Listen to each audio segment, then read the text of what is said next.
దక్కింది. తెలంగాణ నుంచి బండి సంజయ్ కు హోంశాఖ సహాయ మంత్రి పదవి దక్కింది. ఇక కీలక శాఖలైనటువంటి వాణిజ్యం మరోసారి పీయూష్ గోయల్ కి కేటాయించారు. శివరాజ్ సింగ్ చౌహాన్ ను వ్యవసాయం గ్రామీణాభివృద్ధి శాఖలను కేటాయించారు. మన్సుఖ్ మాండవియాకు కార్మిక శాఖ దక్కింది.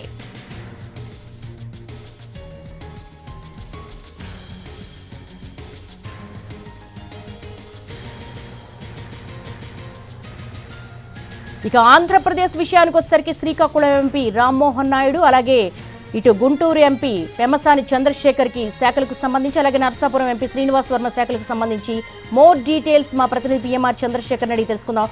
చంద్రశేఖర్, చాలా ఈగర్ గా వెయిట్ చేశారు, చాలా ఉత్కంఠగా ఎదురు చూశారు, చాలా ప్రాముఖ్యమైన శాఖలు లభిస్తాయని. ఇప్పుడు వస్తున్న శాఖలు సంతృప్తికరంగానే ఉన్నాయా? అసలు కేడర్ నుంచి ఎటువంటి స్పందన వస్తోంది? దేవి, అంటే తెలుగుదేశం పార్టీ కావచ్చు, తెలుగుదేశం పార్టీ అయితే ఒకటి చాలా స్పష్టంగా చెప్తున్న పరిస్థితి.